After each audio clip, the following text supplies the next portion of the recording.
నమస్తే TV triple 9 news. ఇక వార్తల్లోని వివరాలు చూద్దాం. భద్రాద్రి కొత్తగూడెం జిల్లా ఇల్లందు పట్టణంలోని సాహితీ కళాశాల correspondent Rambabu, principal MC Nagireddy ఆధ్వర్యంలో ఏర్పాటు చేసిన ఫేర్వెల్ డే కార్యక్రమం ఘనంగా జరిగింది. కళాశాల విద్యార్థులు సాంస్కృతిక కార్యక్రమాలతో అలరించారు. కళాశాల ప్రముఖుల చేతుల మీదుగా ప్రతిభ కలిగిన విద్యార్థులకు ప్రత్యేక మెమోంటోలు అందజేశారు. ఈ సమావేశంలో కళాశాల డైరెక్టర్ ఎంసీ నాగిరెడ్డి పాల్గొని మాట్లాడుతూ విద్యార్థుల భవిష్యత్తుకు విద్యతో పాటు క్రమశిక్షణ వారి ఉన్నతికి అత్యంత అవసరమని సూచించారు. ఏ స్థాయికి ఎదిగినా తల్లిదండ్రుల రుణాన్ని, గురువులను మర్చిపోకూడదని సూచించారు. ప్రతి విద్యార్థిలో మార్పు రావాలని, ఎవరో వస్తారు ఏదో చేస్తారు అని ఎదురుచూపులు మాని స్వయంగా కష్టపడి చదవాలని, ఉన్నత శిఖరాలకు చేరాలని, తల్లిదండ్రులకు కళాశాలకు మంచి పేరు తెచ్చి పెట్టాలని వారన్నారు. ఈ కార్యక్రమానికి Vishwashanti high school principal Tummalapalli Prasad, Margadarshini high school principal Arvapalli Radhakrishna, Sahithi junior కళాశాల ప్రిన్సిపల్ గుజ్జర్లపూడి రాంబాబు, సింగరేణి స్కూల్ ప్రధాన ఉపాధ్యాయులు వెంకటేశ్వర్లు, అధ్యాపకేతర మరియు విద్యార్థులు అధిక సంఖ్యలో పాల్గొన్నారు.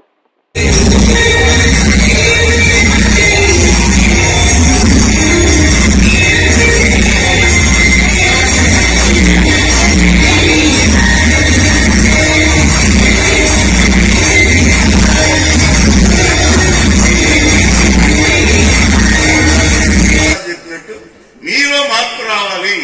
ఆ మార్పే కారణం తప్ప ఎవరో వస్తారు ఏదో చేస్తారు అనేది అది కళ. మీరు మారాలి, మీరు సాధించాలి అనే పట్టుదల ఉంటే ఆటోమేటిక్ గా ఒక సంవత్సరం వేస్ట్ అయినా సరే నెక్స్ట్ ఇయర్ అయినా దాన్ని పోరాడి సాధించడానికి అవకాశం ఉంది. వాళ్ళ బ్రదరు అక్కడే వరంగల్లో ఉన్నాడు. వాడు ఆ ఫ్రెండ్స్ తో కలిశాడు. వాడికి లేని అలవాటు లేదు. వాడిని మార్పు చేయాలని వాళ్ళ బ్రదర్ చాలా ఇట్లనే ఇప్పుడు ఈ విధంగా ఎట్లయితే ఉన్నారో కెమెరా వాళ్ళ స్టూడియో ఒకటి పెట్టించి డెవలప్ చేద్దామని ట్రై చేశాడు. వాడు ఎన్ని పెట్టించినా వాడు అన్నిటిని కాజేస్తున్నాడు తప్ప వాడు డెవలప్ అవ్వాలి. చూడండి, ఇద్దరు సొంత అన్నదమ్ములలోనే ఎంత వ్యత్యాసంగా ఉన్నదో పరిస్థితిని మీరు ఒక్కసారి అంచనా వేసుకోండి. కాబట్టి మేమందరం కోరుకునేది ఒక్కటే, మీరు మారండి, మారినట్టు నటించొద్దు.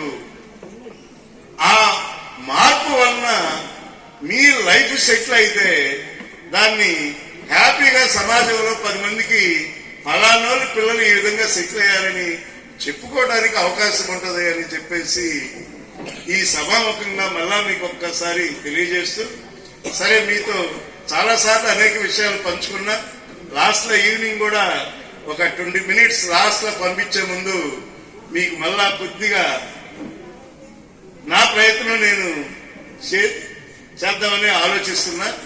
కాబట్టి ఇప్పుడు కూడా ఇటు ఒక బోర్డు అటు ఒక బోర్డు మీకు రోజు చెప్తా ఉంటా. నెక్స్ట్ ఇయర్ మనం ఆ బోర్డులోకి ఎందుకు ఎక్కకూడదు, మనలో లోపం ఏంది. ఇంతకుముందు స్నిగ్ధ చెప్తుంది, నాకు అమ్మాయిని చూస్తే నాకే యాజ్ ఏ పేరెంట్ గా భయం వేస్తుంది. సరే, వాళ్ళ ఫాదర్ భయపడటం కాదు, నాకే ఈ అమ్మాయి ఎట్లా డెసిషన్ తీసుకుని లైఫ్ లో ఎట్లా సెటిల్ అయ్యిందని నేనే ఆలోచిస్తున్నాను. కాబట్టి యాజ్ ఏ పేరెంట్ గా ఆయనకు కొన్ని కళలు ఉంటాయి. కాకపోతే అంబిషన్స్ మీకు వేరే ఉండొచ్చు, మీకు డిఫరెంట్ అంబిషన్స్ ఉండొచ్చు, నేను కాదన్నాను. కానీ పేరెంట్స్ నువ్వు చదవగలిగిన కెపాసిటీ ఉన్నప్పుడు మిగతా అన్ని పక్కన పెట్టి మెయిన్ ఇంపార్టెన్స్ దేనికి ఇవ్వాలి అని అంటే ఎడ్యుకేషన్కే ఇవ్వాలి. మనకి నువ్వు డాన్స్ నేర్చుకో, ఏదైనా నేర్చుకో. ఇలా డాన్స్ నేర్చుకున్న వాళ్ళు, డాక్టర్లు అయిన వాళ్ళు, సినిమా యాక్టర్ గా వాళ్ళ ఇంట్రెస్ట్ ఉండి సినిమా యాక్టర్ గా పోయిన వాళ్ళు ఉన్నారు, లేరా? హీరోయిన్ గా పోయిన వాళ్ళు ఉన్నారు, హీరోయిన్ గా యాక్ట్ చేస్తున్నారు మెడిసిన్ లో ఉండి ఛాన్స్ వచ్చినప్పుడు. కాబట్టి మనం చదవగలిగిన పొజిషన్ ఉన్నప్పుడు ఈ ఏజ్ లో నా ఉద్దేశం ఏంటంటే వీలైనంత వరకు ఎడ్యుకేషన్ కి ఇంపార్టెన్స్ ఇవ్వాలి అనేది నా ఆలోచన.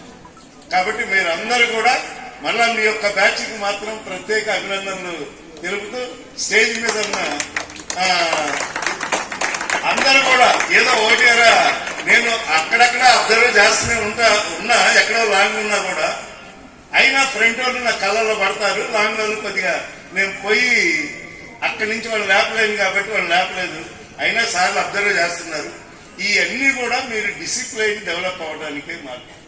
అదే మీరు ఇలా మారి ఇదే విధంగా ఉండి లైఫ్ లో మంచి డెసిషన్లు తీసుకుని మీ జీవితాలను మంచి ఉన్నత స్థాయిలోకి వెళ్ళాలని చెప్పి ఆశిస్తూ ఈ అవకాశం కల్పించినటువంటి ఫస్ట్ ఇయర్ విద్యార్థులందరికీ ప్రత్యేక అభినందనలు తెలుపుతూ wish all the best. Thank you.